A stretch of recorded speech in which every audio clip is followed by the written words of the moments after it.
Hello, hello. Good morning out there in streaming world. Today is Tuesday, June 17th. You are tuned into the Ted Manila Information Show, TMI Show for short, because we bring you way too much information. That over there is the T of the show, Ted Rall. I'm Manila Chan, and we have a jam-packed show because apparently I got to get moving after after we do this broadcast.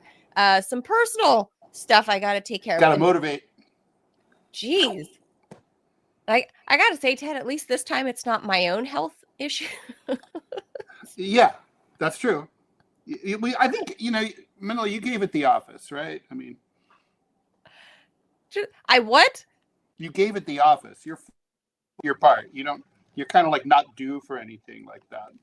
Yeah, I think, with a bad 2024 health crises, I think it's somebody else's turn.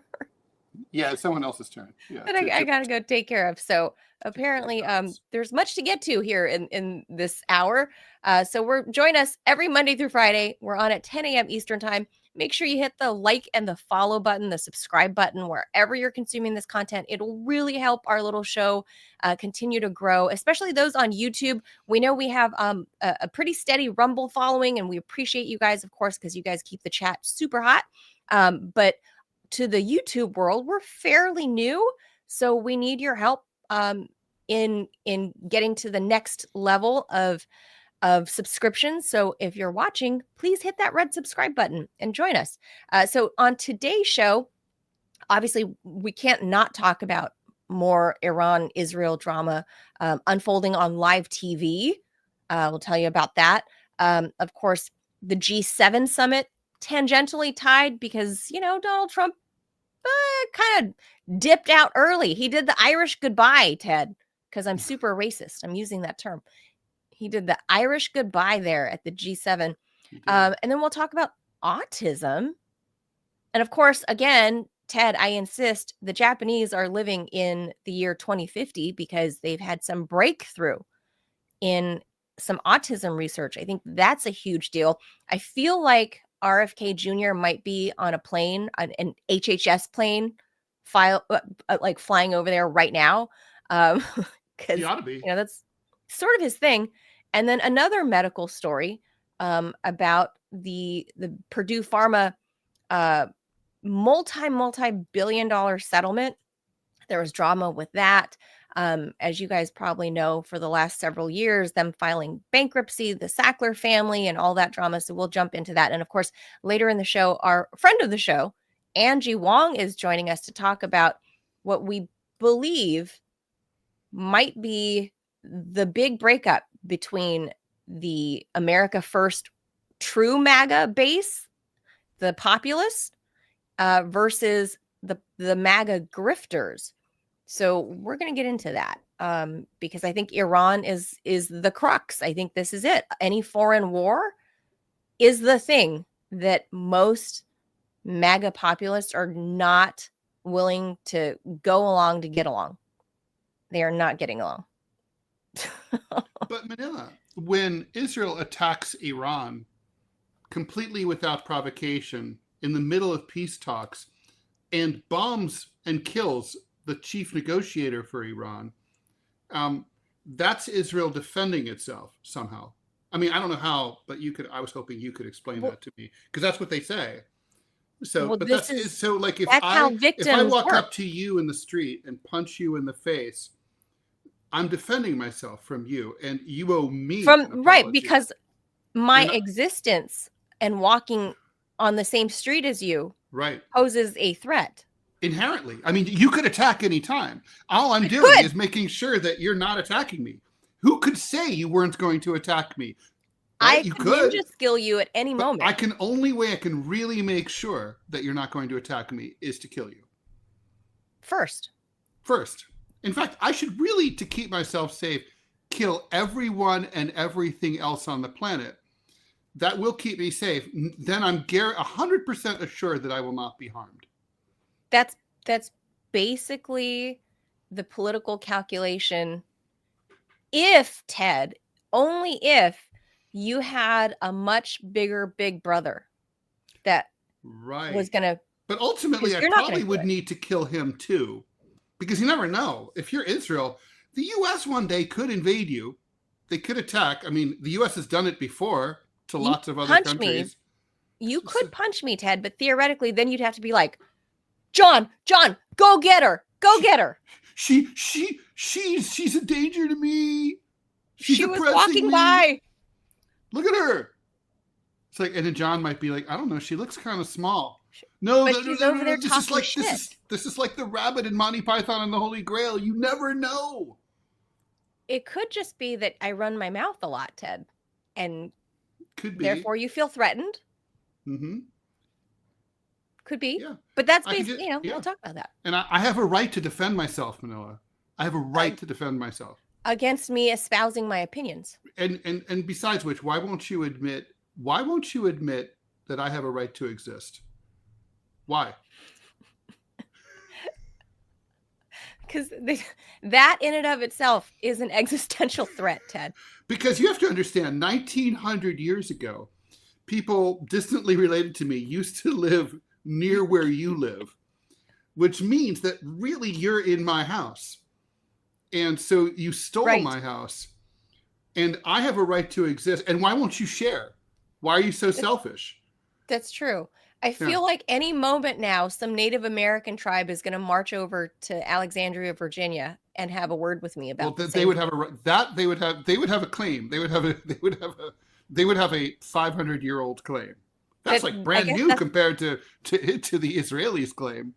I guess that's the premise. So we'll talk about that. All right, yes, Robbie, go ahead and put that up, and I'll read it when it's up. We already got an ad, a word from a sponsor. Let's roll. Oh, we don't have it. We don't have it yet. So when we have it, hey, so do you want to tell us what else we're talking about today? I thought that was it. Was that everything? We're bringing in Angie we are talk talking about the G7, the MAGA Civil War. All right, ad time. If you're looking for a great place online for news, discussion, and entertainment, do check out Truth Social, Donald Trump's social media website. You'll get breaking news stories and commentary from top media figures. If you want to see Trump's legendary Truth Social posts, then get on Truth Social today. Join a growing community of patriots like me on a free speech platform designed to avoid censorship and cancellation by big tech. Make your voice heard. Join the movement. Join Truth Social. All right. I think we're ready to roll. And really, it's all just Donald Trump 24/7. That's what it is. Yeah, it is. It is. I mean, it's worth it for that, honestly, because he is the president of the United States. And so when he has something to say, he says it there first. I wish there was more back and forth with the overall community. That's why I signed up. I wanted to mix it up with the MAGA people. And so maybe they just don't like me. I don't know. Maybe they're mixing it up with each other. Laura Loomer. The MAGA chicks like Laura Loomer, super hot, Ted. Yeah, she is. You know, it's funny. She is hot, but I still like Lauren better. You know? Who's Lauren? Lauren Boebert. Oh, Lauren Boebert. Yeah. If I was gonna go like, you know, MAGA chick style. You're really you and Jamarl, just the crazy eyes. It's the crazy eyes. Also, she has a cute little body too, no question. They both do. I will say that. That's true. Both cute brunettes. Laura Loomer strikes me as dumber, and that's kind of a dumber than Lauren Boebert. Yeah, I think so. Mm-hmm. Okay. Yeah, I mean this. All right. It's a tough call. Admittedly, it's hard to say. We'd have to send them both for testing. I mean, I don't know if either of them could be legally executed in Texas, but because you need to reach a certain IQ score. You have to be able to tie your own shoes. You have to have self-awareness, like I'm alive, I'm a human. There is something weird about how you men, what you're attracted to. I'm just gonna. By the way, and then there's Marjorie Taylor Greene, who lately has been sounding more sane and more normal than any other politician, Democrat or Republican, in the mainstream. That's where we're at. That's how fucked up we are. When MTG, the one who had the ads of her firing machine gun at like her rivals, when she's the normie, there's something very fucked up. I'm on board with MTG right now. Yeah. She doesn't say a word that I disagree with about when it comes to the Israel-Iran thing. And by the way, I love how they're cannot believe it. characterizing it in the media as the Iran crisis. The Washington Post editorial board called it that today. There's no Iran crisis. There's an Israel crisis. Israel is the crisis. Their government is causing crises all over the place. They've got a two-pronged front right now, like, and they're just waiting. I'd argue they have, on America. To I'd join, argue it's four. I mean, they're still kind of at war in Lebanon. I would say the West Bank and Gaza are two different things. By the way, do you know what percentage of the West Bank the Palestinian Authority is currently in charge of? I just read this. This is how much land the Israelis have stolen from the Palestinians in the West Bank. Guess what percentage of the West Bank is still actually Palestinian? 20%. Oh, it's better than that. It's 40%. Oh, but okay. Still, I mean, that's less than half. Yeah, it's insane. Wow. The Israelis have literally taken well over half of the West Bank. Settlers. Fascists, colonialists. All right. So with that, let's get over to the news. Call them a colonialist power. It's not a settler colonial project authored by Great Britain, the ultimate colonial power. Oh, wait, it is. But anyway. They wrote the book, literally. Yeah, and issued the proclamation. There's a playbook. All right, let's get into the news. Speaking of which, Manila, Israel bombed the headquarters of Iranian state TV in northern Tehran yesterday, setting fire to the facility during a live broadcast hours after it issued evacuation warnings to residents in Tehran.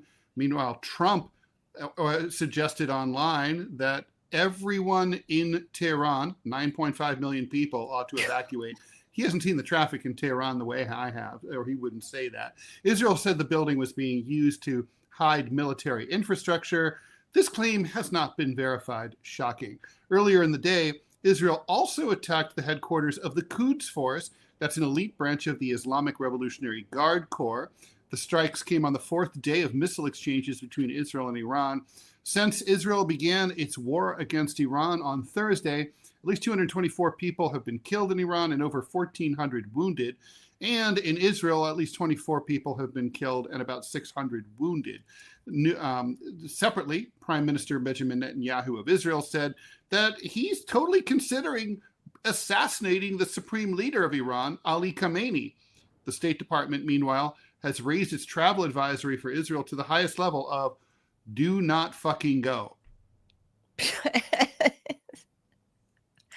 Are we what can we go back to the early 2000s? What threat level color is this, Ted? What color is this? I guess this Orange? would be chartreuse, maybe?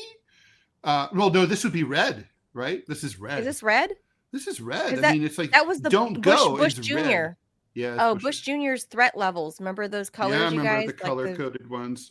Like the red was like the like absolute like do not travel, and then there was orange. It's like, well, those seems pretty bad. Advisories were different. You know, they were. I mean, they're analogous, but basically, those were about the likelihood of a terror attack by terror folks here in the U.S. Right. And like red was like they're already in your house, fucking your cat. You know, that's so. Yeah, they're in your toilet bowl like alligators in the New York sewer system. that's right.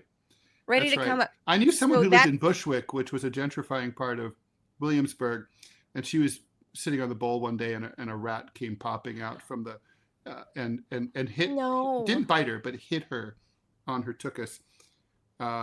So I was like, huh. So then I was like, is that true? And I looked it up. It's actually true that rats do travel between apartments, in part, usually through the walls, but also through the pipes. Well, that's the Iranian terror threat that we're at, because they, according to Benjamin Netanyahu, I don't know. So I know we haven't made huge leaps and bounds yet, Ted, in like the science area of time travel. But Benjamin Netanyahu, for at least the past 25 years-ish, has been saying that the Iranians were going to have nukes in like less than 3 years. So I don't know what the math is over 25 years. Every 3 years, it's 3 years from now, and then like 3 weeks from now. I've heard some reports say 3 weeks from now. So I don't know if these are like parallel, you know what I mean? Like It's a parallel parallel. Yeah, time frame. This is like the Like, multiverse, right? right. It's the multiverse theory of when Iran is going to have a Well, nuclear so under the weapon. Israeli theory, Iran already has acquired and used nuclear weapons and has killed everyone else, and we're already dead. And it's a World War III already happened, and Israel is now trying to go back in time, like to kill the Terminator, in order to avoid the Terminator from killing. I see. Benjamin Netanyahu, who's the head of the resistance. I see. So this is in the this multiverse. Parallel universe, he's a pleasant, nice, reasonable person.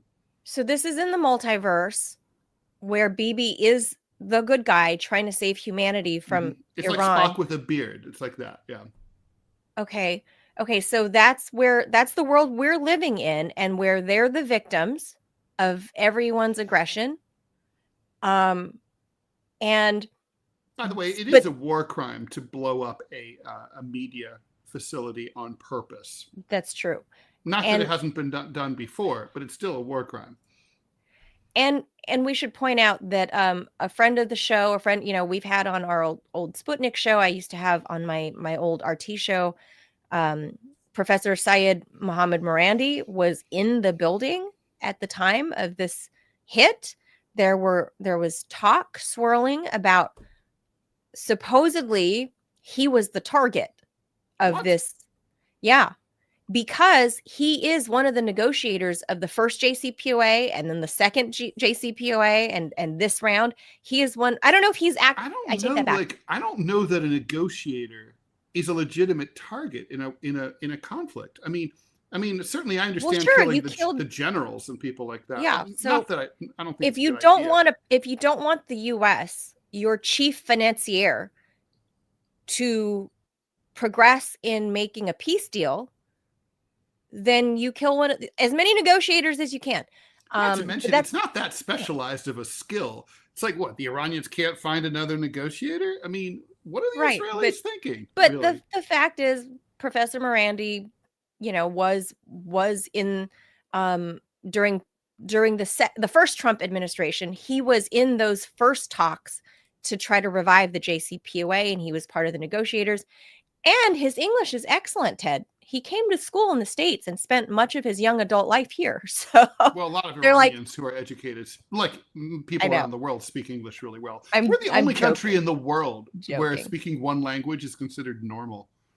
Yeah, I'm totally joking about Professor Morandi being like the one guy that speaks great English. But he's obviously a great wealth of knowledge, and he was in the building. I don't know how badly the building was damaged or destroyed, but he, from what I can tell, there's tweets from the aftermath that he put up. So I think Professor Morandi is okay. We had invited him on the show, but then this happened. So that's probably not going to happen this week, Ted. So, again, Israel is the victim. I just want to be clear, YouTube. Always. They're only Israel defending is the themselves. Victim. This is They've anti-Semitic. been defending themselves against the Syrians. They've been defending themselves against the Gazans. They've defended the shit out of themselves. They're defending themselves against a lot of babies. I want to be clear about babies are the most dangerous of all Palestinians, because people think, oh, look how small they are and they look helpless. But they're just scheming. It's all just a look. Well, yeah, they're born into terror, Ted. Right. They're terror babies. Terror babies. They're terror babies. And the anti-Semitism needs to stop. So and you have to root it out at the baby level. At the baby level, at the negotiator level. Because those guys pose a threat to anti-Semitism, I guess. Right. So you go after, professors. Well, yes, they say that professors are the most ignorant and uneducated of all people. So you start with them, and first they came for the professors, then they came for the babies, and so on or something. So, Anyway, Professor we have a lot Randy, to get. we're glad that to. he's okay. Yeah. Let's keep going. Trump kicked off his time at the G7 summit yesterday by suggesting that Russia and maybe China should join it and become the G8 or maybe the G9. Trump said that it was a very big mistake to get rid of Russia in 2014 after it annexed Crimea, in a move that presaged the 2022 Russo-Ukrainian conflict. The comments added more complexity regarding Trump's interests as he's set to meet Tuesday with Zelensky about ending that war. The G7 I guess that's not happening. Probably not. The G7 used to be the G8. Obama and a person named Trudeau didn't want to have Russia in. I hope he's not blaming fellow cartoonist Gary Trudeau, but he was actually referring to Justin Trudeau, who was elected prime minister actually the year afterwards, so it had nothing to do. Stephen Harper was actually the PM of Canada at the time. I think you wouldn't have a war right now if you had Russia in, and you wouldn't have a war right now if Trump were president 4 years ago, Trump said. Well, that first part I totally agree with. The second part I don't agree with. Kind of got a point. Yeah, they threw Russia out, which I claimed was a very big mistake, even though I wasn't in politics then. I'd just like to point out, Manila, that obviously the president listens to the TMI show, because you remember my rant yesterday about this exact topic, right? And then like an hour or two later, he goes and says this. So obviously, Mr. President, we appreciate your support, but don't be a cheapskate.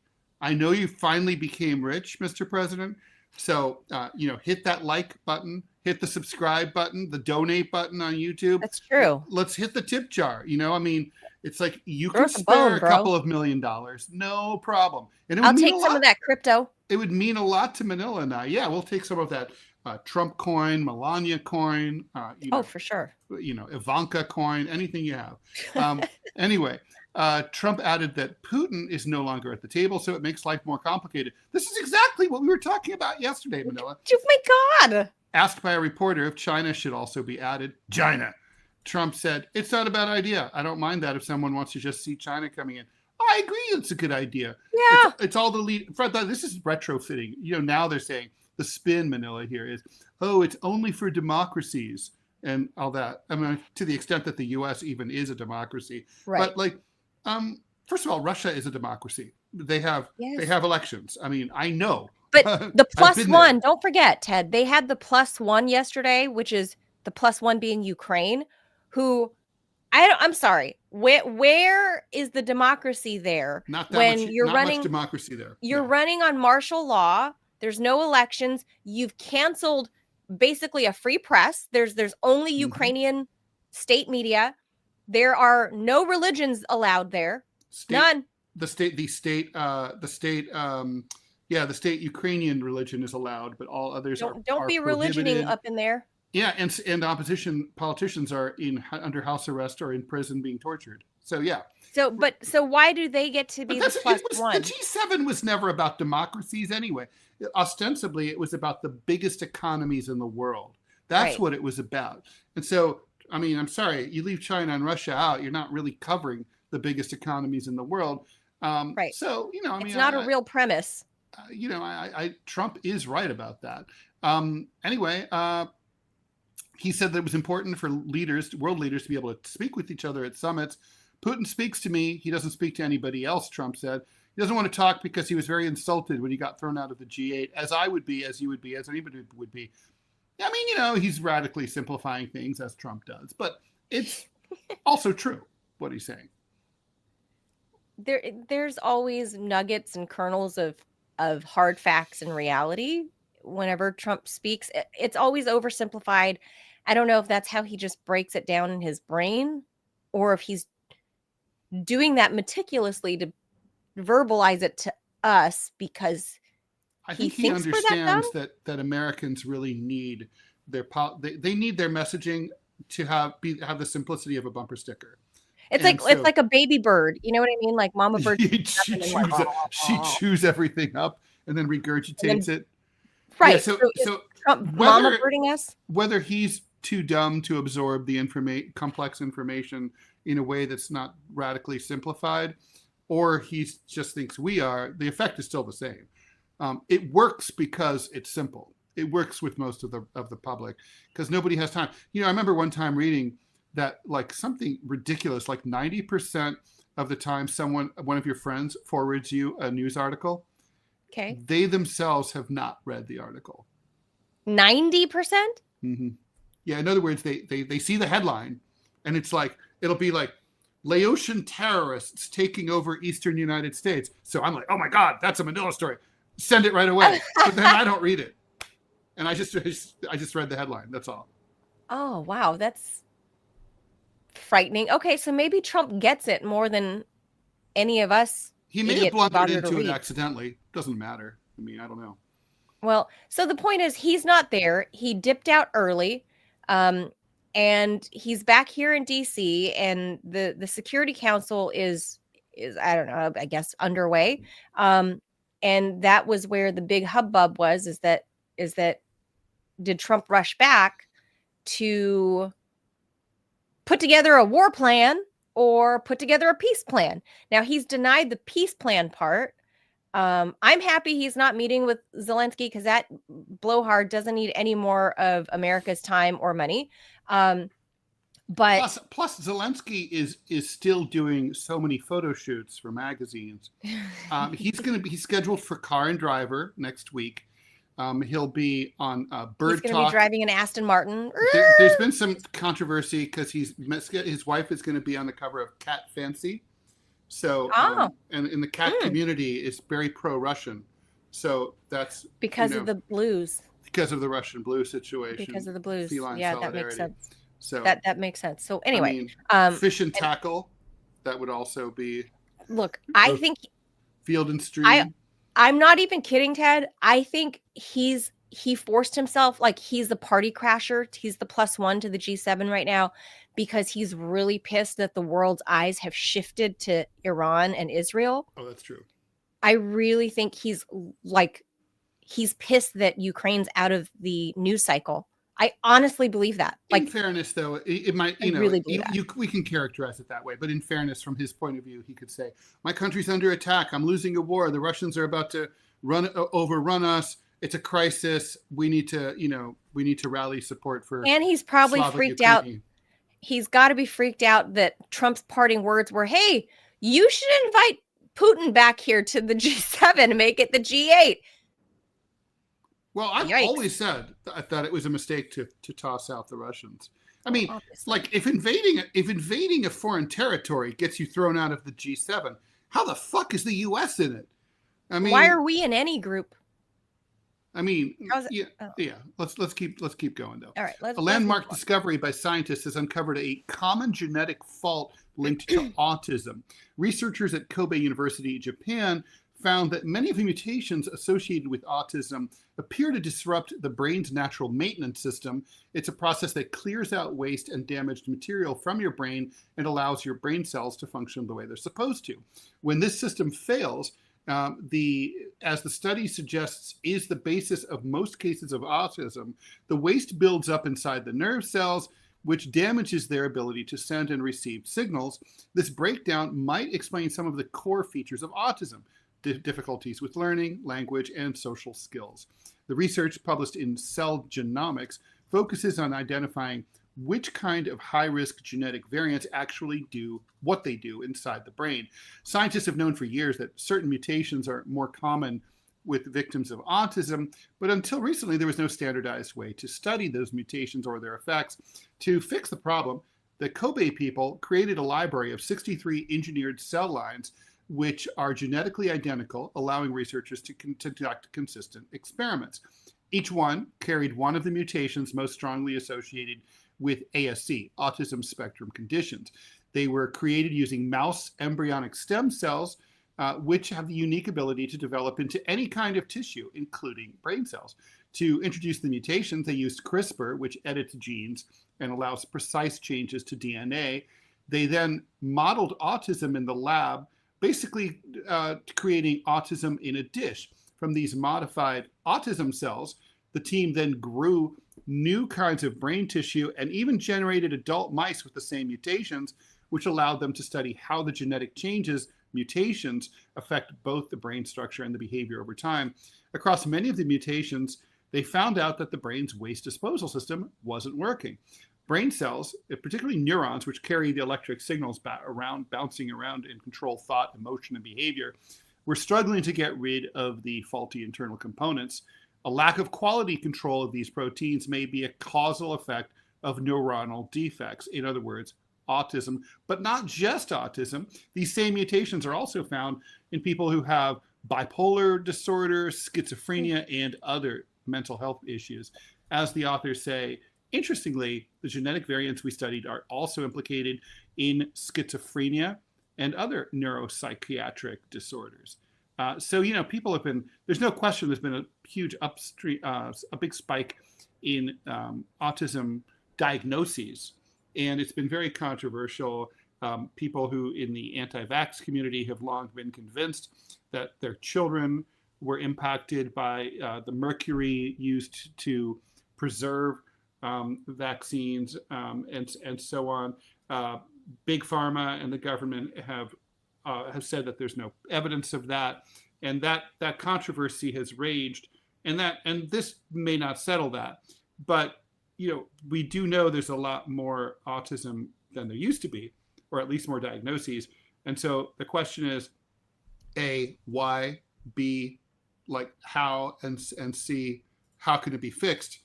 This points to A, B, and C. So it's a big deal. Well, I kind of feel like we're not looking because you got to, some of the funding and the studies are, many, I should say, are actually very biased. So it depends on who's doing. That's the problem. The funding research. I honestly am agnostic on this. I just want to know the truth. I don't. I'm open-minded. Mercury. I'm open-minded to these parents of children with autism. I don't think they're idiots, and I know a bunch of them. Mercury. But as we know, mercury is a neurotoxin. Oh, yeah, no, mercury is very. We already know that. Yeah, they call it Minamata disease. Speaking of Japan, right? Originally, so it was Minamata disease. I'm going to go with the Japanese are living in 2050, and if they're figuring out like some genetic mutation and how your brain, basically, like it sounds like your brain has its own kidneys, right? Like, because that's what kidneys do, right? Is flush out. So basically, your brain has this area. And it goes to show how little we know about the human brain after all these years, and like movies like Frankenstein, that have been around for ages since film began. We've been obsessed with how the human brain works and how little we actually understand about it. 150 years into, maybe even longer, of people studying brains, and only to just now realize the brain has its own like kidney section that kind of flushes out the toxins. That's fascinating. I would love to delve into that world if I had the time and energy and resources, which I don't, but I find it really, like, neuroscience is really fascinating because obviously, I mean, I would love to understand Trump's brain, for example. Like, I think Trump would like to understand Trump's brain. Melania certainly would like to. Let's go ahead and his brain worked out for this. We already his have brain worked out, Ted, to the point that he became a multimillionaire. So that's all Melania needed to know. If we have time, we can hit the big pharma settlement, which is kind of related to this, but we can do that. It's sort of related. So let's head over. I see our friend Angie Wong is sitting there in the background. Why don't you tee it up? We're going to bring her on after the Jaws.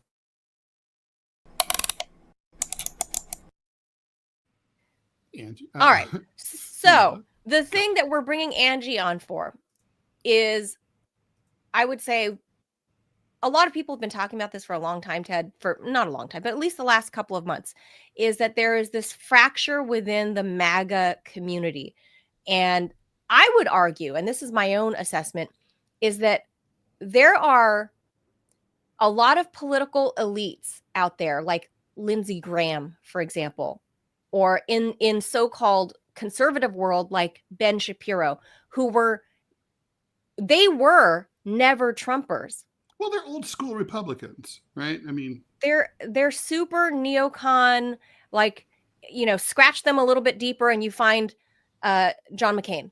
That's all it is. Old school Republicans. Yeah. So there's different varieties of old school Republicans. There were the country club Republicans. They should be the McCainians, like the corporate really Republicans and all that. But basically, they're old school Republicans. So these guys have glommed on to the America First MAGA movement, whereas the MAGA populist they didn't glom base onto it. They were forced in. They had no choice. The Trump and the MAGA movement conducted a hostile takeover of the Republican Party. That's true. And then the Republicans who were in there still had a choice. They could either go along or get thrown out. They decided, many of them decided to go along. Well, I believe they're infiltrators. But they didn't. But they didn't. It's more like the revolution took them over, and they're pretending to wave the red flag as like Mao goes by. They're pretending to put on the red cap. Inside their hearts, they're counter-revolutionaries, and they're waiting for their chance to stab Trump in the back. So I think that's what's happening here, and it's all revolving right now around our response to Israel trying to drag the United States into war. And so you have people like Laura Loomer, who's like really in Donald Trump's ear. You have Ben Shapiro, who's over there in the background talking really fast, and Trump doesn't understand what he's saying. So he's kind of like, yeah, I'll go with that. And then you have, of course, Lindsey Graham, who is the soulmate of John McCain, who there's no war that he won't sign on to, that he won't send American troops to. So this is the crux. Someday he and John McCain will both be in the same place so they can talk about it. That's true. They'll be reunited one day. Mm-hmm. So to talk more about that, who else better to discuss it than our old friend Angie Wong? Angie. Hi, guys. I'm just trying to follow your line of thinking there. Most of it is true, I guess. But, as the world turns, right, every 20 seconds, like the MAGA world has changed and evolved into something else. Right now, it's like I'm just trying to keep up with it all because it is changing and evolving. You don't know who the rhinos are. You don't know who the pretenders are.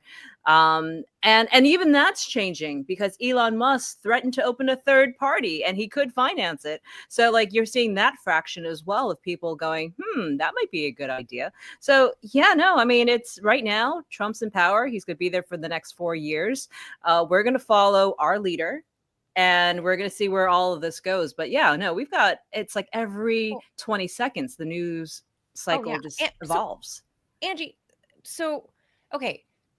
So a lot of the people who helped push Trump over the finish line were people I more or less identify with is the Libertarian Party, right?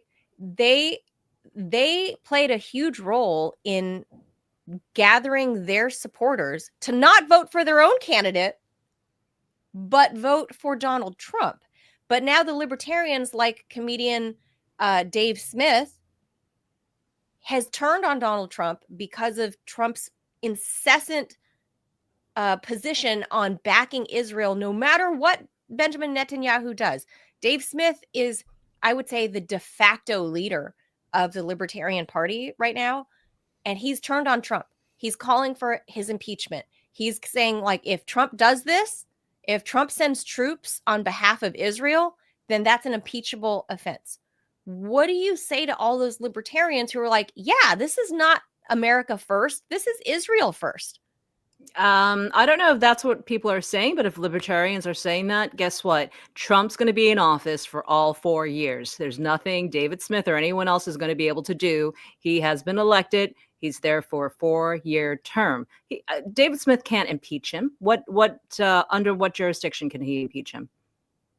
But he's calling for it, and he's calling for all the supporters to dump Trump because his premise is that if Donald Trump sends American troops to war for Israel, then that is somehow an impeachable offense. And do you think people will get behind that? There's a lot of MAGA people that are not into this idea of sending American troops for Israel. And you know what? And so our 8 senators who yesterday created a bill making sure that the U.S. does not send troops to war over this conflict unless it goes through Congress. So there's a lot of people calling for it. and calling for it to be done the right way.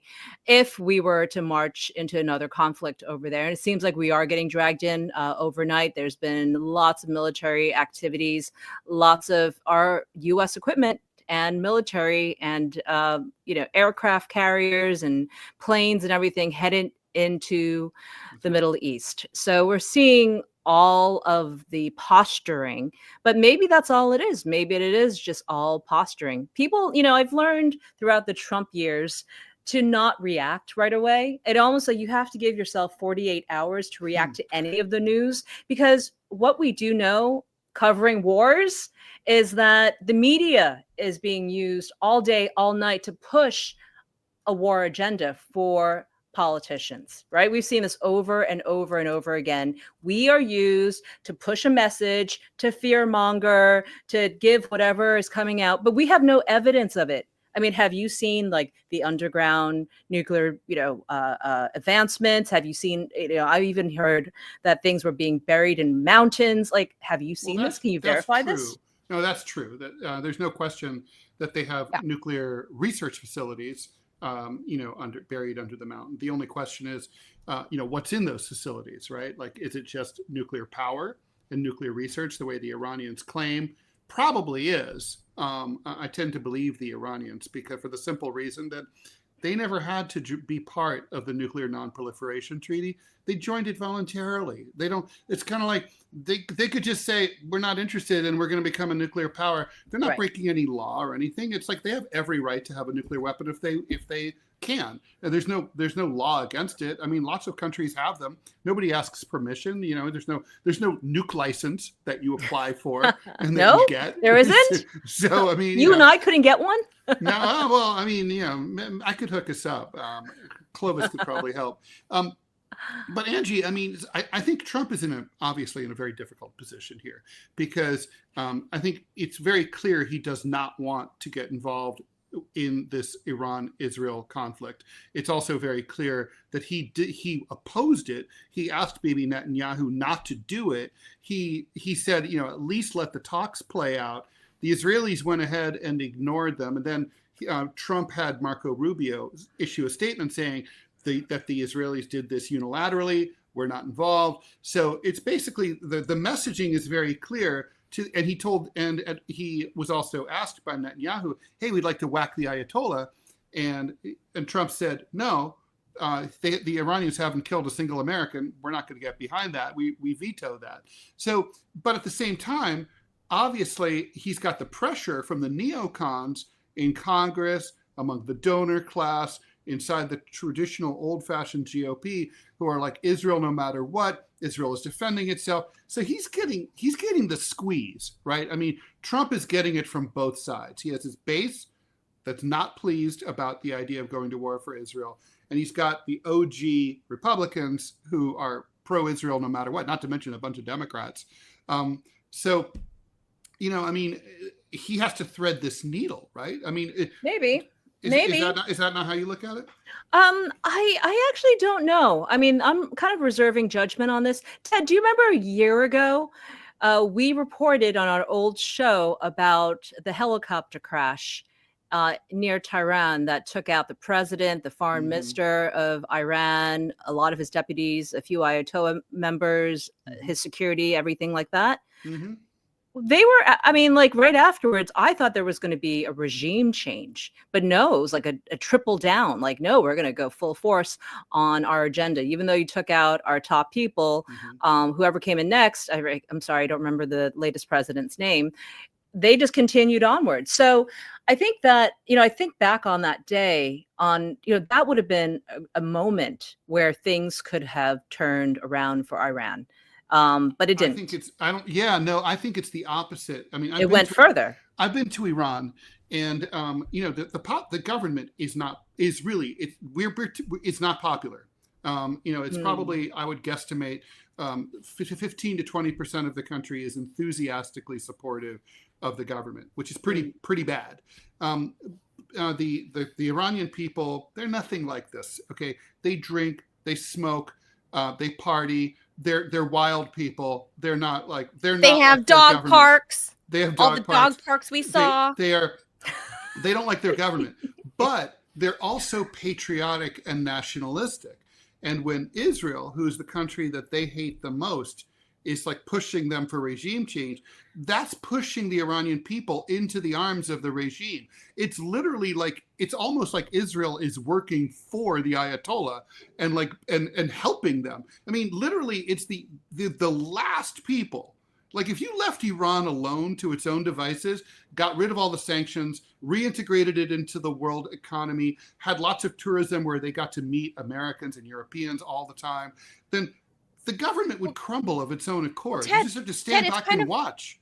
Ted, it's kind of like after 9/11, George W. Bush, W was wildly unpopular already. Yes, great example. And then immediately after 9/11, everybody, Democrats, 91% approval rating, American flag on the back of every car. Everyone loved W. Right? Yeah. Everyone loved Merca.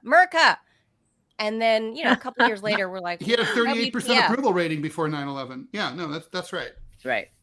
I mean, I forgot your original question, Ted. But well, do you think that Trump is between a rock and a hard place, between like the sort of the nationalists who are America first and the globalists who are looking to support Israel? No, again, I reserve judgment because I don't know all of the context. But my feeling is that Trump, Marco Rubio, and others, I think they almost yellow lit this operation. They knew about it. It wasn't a surprise to them. They were pulling out Americans out of the region days, if not weeks, before the attacks and the strikes happened. It's almost, again, we can talk about it here on the show because I can pull back and look at the context, right? We know that Iran is Putin's BFF, right? They work together, they supply weapons back and forth to one another, oil, etc. We also know that the US supplies weaponry and money to Israel. So if you really pull back the curtains here, who's fighting whom? Is this a proxy war, or is this really a war between Israel and Iran? And I think we could call it a war at this point because it's been going on for several days and they're attacking each other between 10 p.m. and 5 a.m. almost every single night. So, you got to look at the context of that. And then you put the Trump world into that, right? Can Trump actually deliver a Ukraine-Russia peace deal with Iran still over here, supplying stuff? And maybe that's what this is about. And that's why I'm kind of reserved, because I'm looking at this more of a larger context. And if you look at who's actually still buying oil from Iran, well, guess what? The EU is buying a lot of oil from Iran. So you have all of this big muck in a pot. And so it's not as easy as say, well, MAGA world is pro-Israel no matter what, because there's so many different facets to that, right? And I don't have a clear answer other than, I guess the default answer for Republicans, pro-Israel, rah, rah. But it's not that simple, especially for those who understand. But not the MAGA base. The populists are America first. We have problems here. Let's, work on the problems that we have here at home before we give money to the Israelis and maybe start World War III. Yeah, and I wonder if it's already started. I wonder if it started last Friday with all the strikes that have been going on. And I'm sure intelligence will tell you that, there's a lot of people who were forewarned about this. They didn't say anything. They yellow lit it. And then when the strikes happened, the lines were drawn. What was interesting, though, over the weekend was that Trump and Putin had a 50-minute phone call. I wonder what they discussed there, right? I wonder if this was Trump putting on the pressure to say, we're gonna start bringing in troops in the area, and guess what? You're gonna have to get involved. If you don't want this, tell your guys over in Iran to stop. I don't know. I'm guessing. Obviously, we weren't on the phone call, but there is so many different facets to this, and I don't think that. I watch the reports. I'm on some of these reports, kind of echoing, the MAGA talk. And I think to myself, hang on, there's a whole lot more going on here. You don't want to bite your tongue 2 days down the road because the message, as I said earlier, the media is being used to push a particular message out. Why are we being used? Well, we've seen this in previous wars, right? We are there to drum up the American support so that we could go in to, let's say, Tehran or wherever we have to fight, so that The Americans media will feel never get good us about there. it. The media will never. You don't get think us so? Over, no, I think we're getting close, Ted. The approval ratings, I mean, for siding with Israel against Iran are so low among both Democrats and Republicans that I don't think any amount of propaganda is enough to get you over the line to where you get to the tipping point. Tulsi Gabbard, in her first briefing to Congress like 3 months ago, she is the director of national intelligence. She is the DNI. She specifically said in that first testimony that she gave, she specifically said there is zero evidence that the Iranians were working towards a nuclear weapon. That's the assessment of the intelligence community. And she's the DNI. She is tasked with telling the president the lowdown. There is zero evidence. The culmination of all the intelligence agencies out there. She's supposed to be the one go-to source, and that's what she delivered to the president. That's what she delivered to Congress. And she said, no, there at this time, there is zero evidence. Look, America we lose all our wars. We invaded Afghanistan. They didn't even have an air force. We still lost. Iraq, easy to walk in, not easy to stay. We lost. I don't think there's any appetite for it. I mean, Americans know we can't invade Iran anyway. It's massive. It's much bigger than Iraq, and we were never able to occupy Iraq. And Iran's much bigger. I mean, Iran's too. I mean, here's the thing: Israel's the aggressor. If the war is going to stop, it's because they stop it. The Iranians can't surrender or stop firing at Israel because the government will be overthrown by the Iranian people if they stop fighting back against the Israelis. So they won't stop. They'll fire until they've shot their last bullet because they have to for survival. That's my assessment. So let me ask you guys a question. Okay, so over the last, not even week yet, just the past few days, we were told that Iran they're almost 90% completed in having a nuclear weapon. Yeah. Mm-hmm. No. Okay, that's what's being sold to us. Yeah. That's what I'm saying Bibi all day long online. Well, Bibi also said that we they all tried remember to kill the WMDs too. Right. This feels a little bit like WMD. This feels a little bit like Follow the Signs to me because I haven't seen the evidence. Right? It's got that. The countries even have the first 3 letters out of 4. What? I haven't had enough coffee to understand that one. Iran and Iraq, they swap out the Q and the N. Yeah. I mean, it's so easy that it fits on the smallest of all bumper stickers. This is like all WMD. Yeah, if you put out the bumper sticker from the year 2003 and just cross out the Q and put in an N, same thing. I feel like we're on Sesame Street. Okay, what was I talking about? I don't remember. But basically, Bibi's the source. You said 90%. You said that we're being sold the idea that they're 90% close to there. Mm-hmm. Right. And then, of course, we see, the skies lit up at night, right? Everyone's fighting each other. We see buildings being bombed. We see, high level officials getting taken out.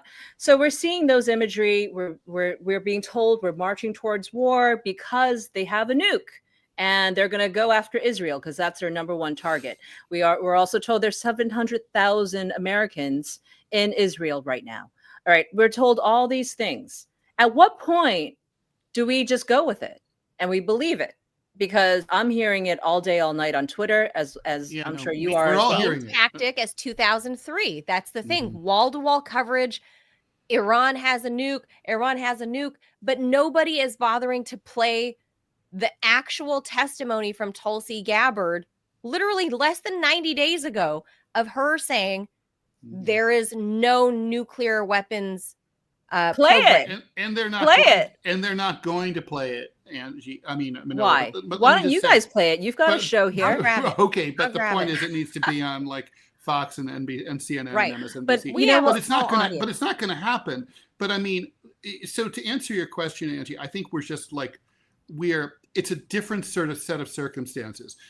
Back in 2002, during the buildup to the invasion of Iraq, when the propaganda mill was going fast. The Bush administration had a big advantage that the supporters of Israel do not have. The American people were deeply traumatized by 9/11. We haven't had a terror attack since then. So there isn't that recent memory where people are freaked out. And also the Iranians, there's also the whole thing that now once burned, twice shy, right? We got conned in Iraq, and the American people don't want to get conned again. And finally, it's kind of like, okay, so let's just say this is all true. Oh, Israel might get nuked, but I don't live in Israel. So, it's like, sucks to be them. They have their own army. Sucks to be them. Never again. Okay, so here's the Not to mention, we pay their army. We're already nice. We give them $4 billion a year. Here's Tulsi Gabbard. Here's Tulsi Gabbard from March 25th. So literally less than 2 months ago. Okay, so here's what she says. Cyber operations and capabilities also present a serious threat to U.S. networks and data. The IC continues to assess that Iran is not building a nuclear weapon, and Supreme Leader Khamenei has not authorized the nuclear weapons program that he suspended in 2003. The IC continues to monitor closely if Tehran decides to reauthorize its nuclear weapons program. In the past year, we've seen an erosion of a decades-long taboo in Iran on discussing nuclear weapons in public, likely emboldening nuclear weapons advocates within Iran's decision-making apparatus. Iran's enriched uranium stockpile is at its highest levels and is unprecedented for a state without nuclear weapons. Iran's IC is intelligence community, for people who are wondering. So is this kabuki theater? Is this what we're watching? Which part? Is this real? No, I look, obviously intelligence changes as well. I mean, 90 days is a long time, but and this is what I mean. I think we should all just reserve judgment for a little bit. And I see that the BBC and other large networks are doing the same. They're just reporting on what's being tweeted, on press releases, things that they can confirm, and then they attribute the sources to those who say it. They're not really taking a strong position on it, and I think that's exactly right, because in the fog of war, we don't know where these sources are coming from. We don't know what the intentions are. Last night, you also had Tehran come out and say, we're not doing anything with the nukes. I don't know what Bibi's talking about, right? So I believe the Iranians. I believe Tulsi Gabbard, and I believe the Iranians. If those two go, are saying basically the same thing from two very disparate camps, right? I'm inclined to believe that they are not working towards a nuke. Correct. And it's a religious society, right? I mean, the supreme leader of the country is basically the Pope of Iran, right? And the Pope of Iran has issued a religious edict against nuclear weapons. He's like, they're immoral. They're against Islam. They're bad. I mean, and this is and you and I might say, oh, that's just like gamesmanship. But a religious society is ruled differently than ours. They can't just sort of say one thing and then just like, oh, I just said that for the public. Like, you guys go. It's like they can't do that. Well, I hope they play this clip over and over again of Tulsi saying that. Now, what was interesting from one source that I saw, who was not invited to last night's emergency meeting with the National Security Council? Oh, Tulsi Gabbard in the White House, right? Now, again, that was just one report. Who knows? I don't think there's any rift. Robbie has a question for you, Angie. Do you want to pop Robbie on and have him ask? Okay, hold on. All right, Robbie. Robert. Howdy. Robbie. How you doing? I'm great. No, I just have a quick question from you, just from, I guess you can call it Main Street MAGA world from which I reside. So the question that I have, and a lot of people have a similar political persuasion to what I've got to have, is what is the Republican Party doing? Because when Trump was elected, the mandate that he had was America first. So bring down inflation, make it where people actually start buying these things called houses again, do something about healthcare, the border, focus on domestic issues, the border security. The question I have is, how is Ukraine, or how is Iran making decline insurance claims? People need to have, cancer surgery, or How is Iran behind keeping the borders open now that Trump's kind of just backpedaling on, oh, we're going to let the illegals stay here who are working in restaurants and farms? I mean, how is this America first? I mean, we literally have members of Congress who are saying that we have to defend Israel, one of which, Brian Mast, wore an Israeli military uniform into Congress. Then you have congressmen have their AIPAC person and their Israel flag telling us how we have to support Israel no matter what. Maybe not with men, but definitely we're funding it. We are providing, we are paying for everything. How is that America first? And well, Brian Mast is also IDF, right? He was one of the only members to do both, the U.S. military and IDF. Good question. I love it. Trump can't help himself. He loves the farm stuff. No, lose what? He's in for his last term. No, that's what you guys don't get. No. Here's how he's going to lose. He's not going to get impeached. The Republican Party that you're plugged into, y'all are going to get wrecked in the midterms because people like me, we're not going to turn out for you. You're going to lose, and you're going to lose massively. And when the Republicans get their asses kicked, they need to look at their AIPAC bitches and they need to say, it is your fault. That is not America first. This is a betrayal of the mandate that Trump won. He won the popular vote by America first. He won the black vote because of America first. He won the Hispanic vote because of America first. We're $37 trillion in debt. We are enabling a genocide in Gaza that we are paying for. And now we get dragged into a war with Iran, and no one can tell me how that's a good idea. How does Iran hurt me? Specifically, how does Iran hurt me? Well, Robbie, I hope you remind President Trump and his advisors this every single day, because that's a really relevant question. You're right. We voted you in to do a job, not to win a Nobel Peace Prize, which is what he's angling for, right? And I get that. He got dragged into these wars. He thought he could do it in 24 hours. He realized Putin's a lot smarter than him. And he's got to realize that by now. Same with Xi. Here's the funny thing, and I don't want to not answer your question. I just don't have an answer for you. But here's what I realized. Well, the Republican Party doesn't either. That's the problem. That's the problem. And I think you're right. I think we're going to, not a slaughter, but we're going to face a very tough midterms. This is the one thing I've realized over the last couple of days. Because of that or because of Rall's question? No, there's so many issues. Even the border issue. A lot of people, where I am in Miami, seeing the ICE deportation buses. Guess what? It's not really working for the Latino communities, and it is at the same time. That's a whole other issue. Getting rid of all the gangbangers and criminals, not like it's a whole other moms. issue. It's not a great visual in communities like mine. But back to just one observation that I kind of saw a couple of days, maybe a couple of weeks ago.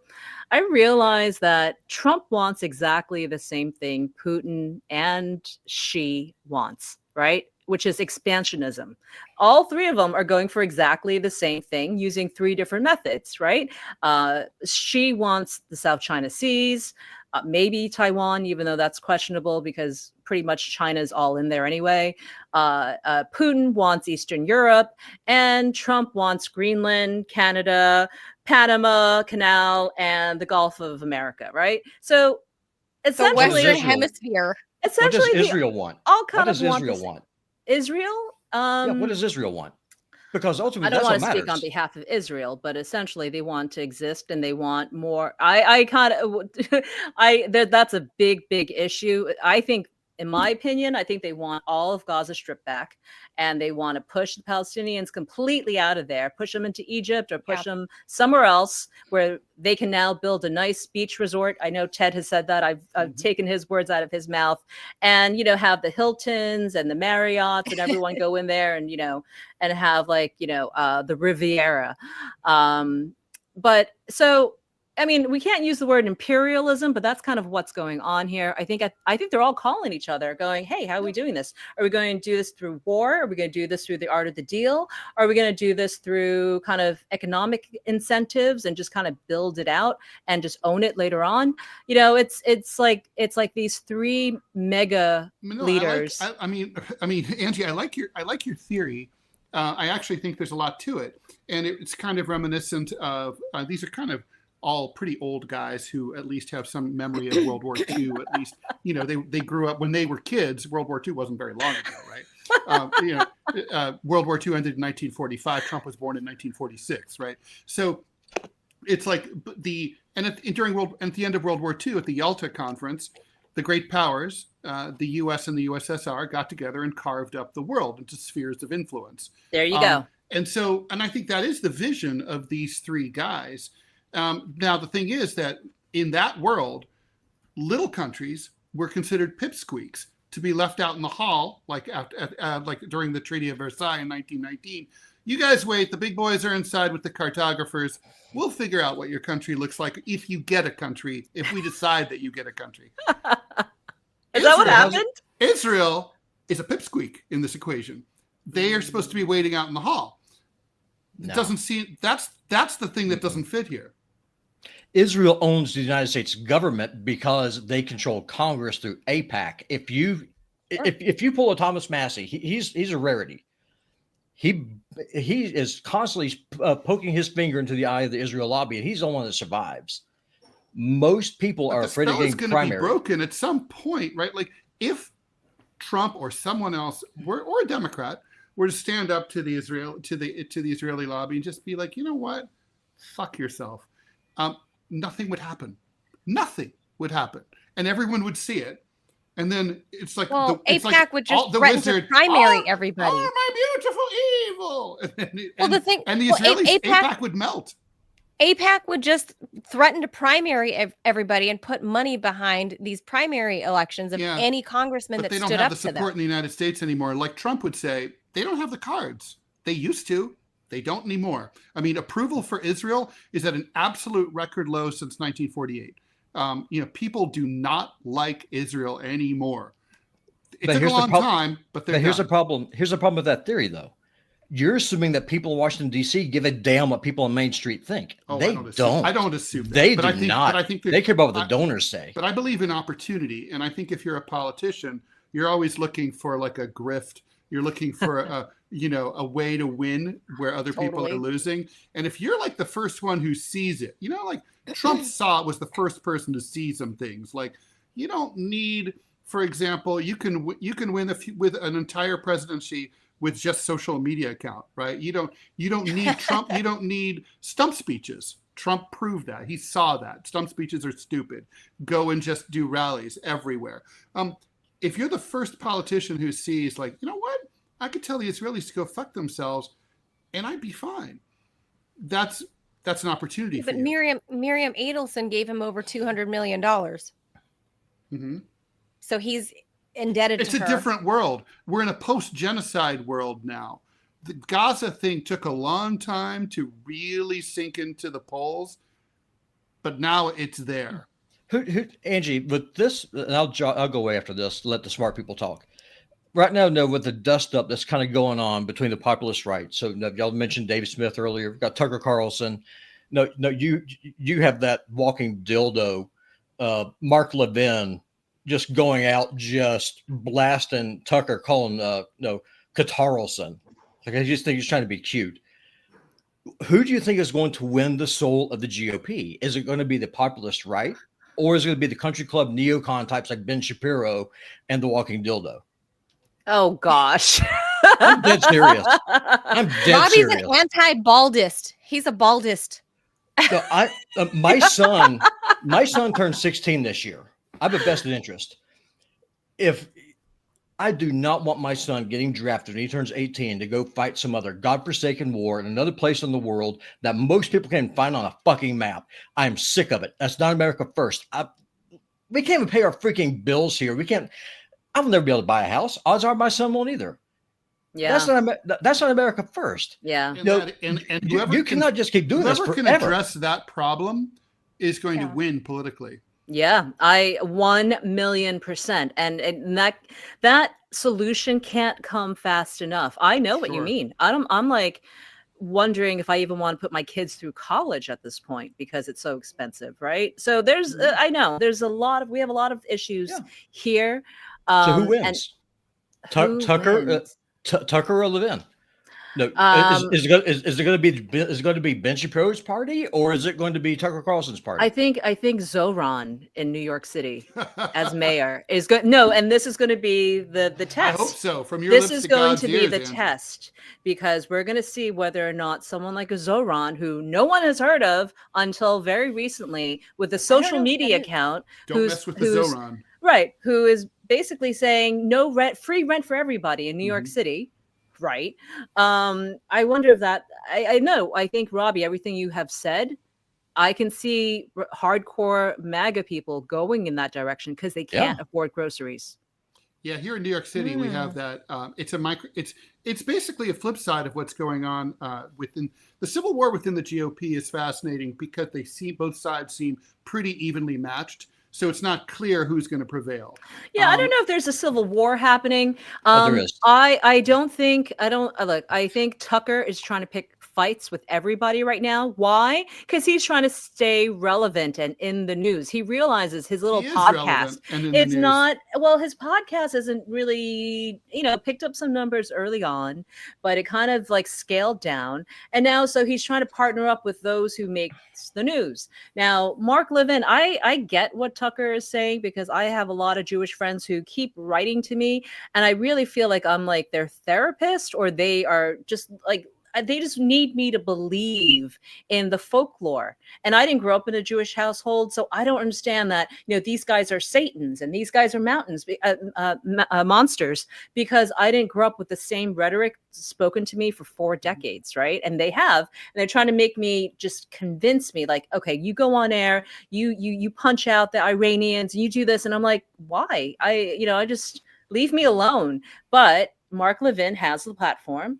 And I kind of understand what Tucker was saying. Like, he is just like he's like a nagging wife, who's just trying to get you to like turn left, turn left, turn left. Right. And you're just like, I don't want to turn left. I don't know if this is even worth a discussion. I just don't, because it's a bunch of media stars trying to get more attention. Well, I think they're symbolic. But it's what they represent, though. Bigger thing. Yeah, it's what they represent. Yeah, because it means something. Because I think Tucker has a lot more political capital than people want to admit, and Dave Smith has a lot of political capital among the Libertarian Party. Tucker is, I mean, he used to stump for Trump. He was up there at the DNC, sitting right next to Trump. Trump last night tweeted about, or truthed about him, turning on him and called him kooky Tucker Carlson. Yep. Trump is like suddenly turning on all of these people, like Elon and all of these people that are pushing back against the neocon narrative. Because to me, who I see that's one are the Lindsey Grahams, are the Ben Shapiros, are the neocons, currently, are the people that want seem to have forever war. The neocons seem to have the president's ear more. But, we are in a period on left and on the right of a populist period, anti-establishment. Angie, you mentioned the New York City mayor's race. Early voting is happening now, and Mamdani, the New York Times editorial board just issued an anti-endorsement of him. They didn't endorse anyone, and they were like, whoever you vote for, don't vote for Mamdani. Okay, so what was fascinating is because it's ranked voting here in New York, right? Oh, so that's right. They were like, don't rank Mamdani, vote for anyone else, just not him. Vote for Clovis, whatever. So I looked at the comment section, which usually are very establishmentarian in the New York Times. Interestingly, a lot of people had the same place I did. I wasn't so sure about Mamdani until I read that the New York Times was telling us not to vote for him. Oh, now I'm totally voting for him. That's how I am. I was like, he's too young. He's 33 years old. But I'm like, wow. If the establishment is that scared of him, he's got my vote. And I realized that's a Trump-style vote in 2020 or 2024. it's a 2016. It's like when you vote for Trump, and many people are like, it's a fuck you to the establishment. Right. And I a was vote one for of them. Mamdani is a fuck you to the establishment. That's where the American people are. Middle, left, and right. They want to send a fuck you to the establishment. Well, the question I always ask is, how has Iran hurt me? Honestly, how have they hurt me? What have the Iranians done to me to make them my mortal enemy? So What have the Russians done to make me their enemy? Nothing. How have they hurt me? It's a serious question. So here's Tucker how do Carlson. they want to hurt you? Yeah, Here's the Tucker people who hurt Carlson me. on that issue, and this is what made Donald Trump really mad. Every day they're moments away from a nuclear. We cannot allow Iran to have a nuclear weapon day after day after day. Why not just say no? I think, by the way, that's true, and Iran would agree with that. Okay, yes, that's what we're saying. So, but if you went on television right now, if you were back on your old perch on Morning Joe, and you said actually Iran doesn't want a nuclear weapon, they would accuse you immediately of being an agent of Iran. They might. Because maybe someone would tell them in their little earpiece to say that, because that's how it works. But you're saying that's true. I mean, you're acting like that's like a non-controversial statement. No, Iran doesn't want to bomb. They've said they don't. They just don't want to get attacked. They have said for years, remove our sanctions, normalize relations, stop trying to overthrow us. Tell your bulldog Israel to stop threatening us with war, and we can have perfectly normal relations, and we don't want a nuclear weapon. Fox News is telling everyone every day they're. So that's what powerful. pissed off. That's all true. That's what pissed Powerful. off. Look, And listen. it's all facts. And if you said anything that would agree to that, then you're labeled an anti-Semite, right? Because you don't completely, absolutely agree with everything I'm saying. And I think that's what But we're Trump in a different is. world now, Angie, because of the genocide in Gaza. I mean, I, for one, used to be scared of doing any cartoons or criticism of Israel because of the anti-Semitism accusation. Now, I'm like making jokes and cartoons like the day is long about it. And so are all of my friends. I mean, it's all over. It's okay to make fun of I'm anti-Semitic, blah, blah, blah, because I support the Palestinians. People aren't scared anymore. That's huge. Yeah. That is huge. And when do you think that changed? Was it right after October 7th? No, I think it took about a year of genocide before that started to change, and people had just had enough. If the Israelis had gone in and bombed the shit out of Gaza for 3 months and then left, it would have just blown over. It's the fact that they're still at it. Yeah. So, Robbie, who's taking care of Americans right now? Nobody. I mean, that's the question. That's the whole issue, right? I mean, just kind of puts that. And again, the view that I have is literally on Main Street. I don't have a political party looking out for me. I don't have a donor looking out for my interests. Here in my situation, my wife and I, we got to leave our house in like a month because our landlord just jacked our rent by $600. Yeah, I had to do the same. That's the issue. So you have millions of working class people. The jobs are being outsourced. The middle class is hollowed out. Industry is dead. We elect this orange buffoon because we have no other choice.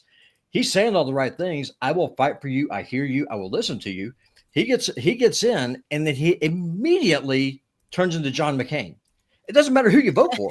You always get John McCain. We always get John McCain. Oh my God. And I'm telling you, whenever you go and you talk to these big shots at the Republican Party, you can tell them that Robbie from Podunk, in the middle of nowhere, Montana, says when you get your asses handed to you on a plate in a year and a half, you're welcome. Because I voted for you, we supported you, and you didn't deliver. Yet again, you stand with people who are in my nation's capital with the flag of a foreign country in your office. And then you're going to have the balls to tell me, we have to stand with them because Iran is such a danger, such a threat. Meanwhile, we are getting destroyed economically. No, something, Angie. I would love for a Republican to look at me the way they look at Israel. Honestly, I would. That's a really great, I would love that quote. I love that quote. And I want to use that quote if you don't mind. Use it. 100%. And I'm That's going to what I tell want. you, Robbie, it's going to get even worse. I know what? because American manufacturing, as much as I like for it to come back, it's not coming back. Most of the business leaders I've been talking to, especially the overseas ones, they're just going to wait it out 4 years. Sure. I talked to Well, why wouldn't you? Japanese leaders. They're like, you know what? He's going to be gone in a couple of years. We'll just hang back. It's all Well, good. that's- Same thing with well- the EU. And you know what? They try to push iPhones to be made here in the US, forgetting the cost of it. I'll still pay $3,000 for an iPhone if I had to, because I need one. Here's the thing. If and when Tim Cook would ever even bring back the iPhone manufacturing to the US, I don't think he will. No. It's going to be AI and robotics. Right? And H-1B they're not hiring you or your son or my son. No. My kids are not going to be pattern makers for Levi's. Like, they're just not doing that. It's all going to be robotics. And so those are the realities that, guess what? We didn't tell you on the campaign trail. Yeah. But we got your vote. And here's my fear. And I mean this. I've said this on the show before, and I'll go away because, I know we're going over. Yeah, we're over. Sorry. No. We are going to have more and more political violence as more and more people start to realize that the people in Washington, D.C., they're really the enemy and they do not care. That's the perception people are going to have. You're going to start having more assassinations like we had in Minnesota. You're going to have a lot more Luigi's going around as people, when they realize that there is no one looking out for them, they're going to stop talking. They're going to stop voting, and the population is going to explode. And God help us, because I don't know what happens after that. When you have a leadership of a country that forget about just looks at the population with contempt. At this point, it's almost like abject hatred. The population is going to explode, and that is what scares me the most. And neither political party gives a damn. So, Robbie, I'm going to say, give it another, what are we at, 160 days, 170 days of the new presidency? I would say just give it until after the summer. A lot of the moving parts that are happening foreignly with the overseas matters does affect what happens here. And we remember just a few days ago, we're just still talking about the trade war, right? Yeah. So all of this is related, and it is President Trump still trying to bring back American manufacturing, American businesses, all that stuff. I feel like the people surrounding him and advising him miscalculated a little bit. I don't know for sure, because I'm not seeing the long game that they're seeing just yet. I see bits and pieces, but I can tell you from speaking with my sources around the world, they're not buying it. EU's not going to bite. I know the UK jumped. Okay, fine. But no one else jumped in. China, they're just going to be like, okay, you want to tax us 50%, whatever. Yeah. In 4 years, you're gone, right? Yeah. Well, here's and we'll just do more business over here and over there. But here's the thing, though. I mean, if they want to change that, if they want to show that we're serious, instead of Trump trying to rule like a king using executive orders, he would put pressure on Congress to pass legislation, actual acts of Congress to protect American industry. But where the Republicans at? Where's Mike Johnson? I would go one step further. I would say get the governors to open up the states to make it viable for for businesses to come in. Strip all those regulations, strip a lot of those things, so that if I have a manufacturing company, or I just have whatever company, I can go into Tennessee or Florida or wherever and pop. I have new business, and I'm going to start investing, and I'm going to start hiring, and et cetera, et cetera. That's what I would do to have a quick turnaround. My biggest fear is that Trump's going to have a 2-year presidency, and it's starting to look that way. If he doesn't, really shape it up. I get he wanted to do everything within the first 100 days. It didn't happen that way. I just hope he's able to get everything passed within the first 2 years. We're going to see what happens to this big, beautiful bill come July 4th. I think Thune is going to make it happen. That's why I'm saying just wait and see. I think you're never going to have instant America within 100 days. That was never going to happen. All right. I'm not asking for that. We got to go. We got to go. I'm just saying no new wars. Robbie. That's all I'm saying. Bye-bye. No new wars. That's it. No new wars. That's all. All right. See you guys. Awesome to see you, Angie. Happy back on. I miss you guys like crazy. What world are you? I'm in Boston right now. Boston. Yeah, with all the liberals. It's pretty kind of like I gotta like Making tone trouble. it down. I'm like And looking hang out with behind Mayor my Wu. back, going, who's like, who's listening to my conversation? Hanging Yeah. out with Mayor Wu over That's the there. land of my birth. There in Ah, that's Cambridge. right. Mhm. That's right. Yeah. Just doing some summer studies. So I'll be here. But yeah. Sniffing around as Angie does with the It's always good to see new things. Riding the tea. So. But I hope to see you guys in New York, DC, everywhere. soon. Yeah, I hope Definitely. so. Always appreciate you coming on, Angie, because I mean, you're literally out there, out and about with the GOP, so you know where the pulse is. Yeah, but I'm So- not giving you the GOP talking points. I mean, this is how this is I feel. Angie. Yeah, this is how I feel. Luckily, I don't have a boss, so I can say these things. No, but because you're out and around with them, so you know what they are thinking and what how they're yeah. synthesizing these world events, and I think to Robbie's point, it's just everywhere we go, we end up bumping into the ghost of John McCain. I like that. No, I do like that. It's hopefully it's not politics as usual, but it's starting off that way. I think things will turn around. But just give it some time, you guys. It's too early. It is very young. I mean, it feels like a long time that Trump's been back in office. However, And the it's like- problem is we're in a period of crisis. With this war, minutes matter. I mean, we're just one crazy miscalculation away from World War III. No so more we don't wars. really have 3 months to wait. Well, Trump really needs to cut the Israelis loose. that's not happening. I don't see I that know. happening. That's I not know, going to I don't happen. either. Not going to Yeah. happen. Angie Wong, who Ted calls Manila sometimes and calls me Angie. Gee, I wonder why that So- happens. Oh wait. So there's that.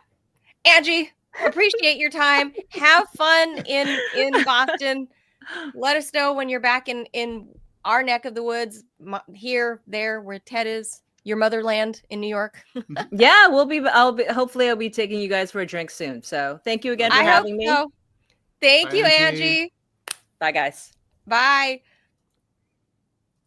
I love Angie. Miss her. We had her on for a lot longer than we should have, but I knew she was traveling because she's an international woman of mystery. She is everywhere. Yeah, we never know. She never tells us what she's doing or where she's. No, You just know where she is. We where. don't know why she is. Mhm. but she pops up like all over the map. So, Mhm. Yeah, it's like, true. where in the world is Angie Wong? Where in the Totally. United States? So anyway, It's like, that does she's it for us. She's in Baku. It's cool. Yeah, What's she in just Baku? I never know. Yeah, nothing. She'll just like text me one day and be like, I'm in DC. And I'm like, how long before you got here did you know you were coming here? Mhm. Because I have a little one. So you guys forget, because you guys all, I'm talking Angie, you, Robbie, you guys have kids that are old enough to function on their own, to do their own thing. I have a little one. I can't just pick up and go. So like, Angie, if you're still listening, just give me a heads up. Come on. Did you forget what it's like to have a small child? All right, guys, that does it for us. We'll be back. I won't be back tomorrow. No, Some doctoring stuff that's not my own. fortunately. Some fortunate/unfortunate. But I still hope it goes well. Well, geez. Yeah, I have family stuff to deal with now. But So by the way, the Ted thing we and talked Robbie. about, I'm now 99% sure that's what it is. Ted and Robbie will be on it'll be the boys show tomorrow. So Mhm. I will see you guys back on Thursday. Because for whatever reason, Ted, doctors only have 10:15 available. If it's like an emergency, like come back and see me at 10. They teach you sure, that what in time? medical school. 10:15. Why is it always 10:15? Well, it's like that song by The Cure. It's it's Orchestral Maneuvers in the Dark. It's 10:15. That's the time that it's always been. Do you know the reference? No. Enola Gay. Oh, the Hiroshima. Yeah. So all the clocks Hiroshima. at the museum in Hiroshima are all stopped Yes. at 10:15 in that big Yes. display. Oh, that That's gave the me time chills that it's down my always leg. been. Oh. Yeah. Oof. Oh, chills. Well, I feel like they probably teach American doctors in medical school. You keep the 10:15 to 10:45 time frame In always honor open. of the Hiroshima attack. So in case there's an emergency such as that, you have emergency walk-ins at 10:15. So it's like every Not time it's always 9:45, 10:15. not 11:20. Yeah. 10:15. All right. Well, go do that, and then text me. Let me know how it goes. We'll see. Okay. We'll see. All right, guys. Thanks for being here. The show will be back tomorrow. Manila be back on Thursday. So thanks for being here. Adios, amigos. Bye.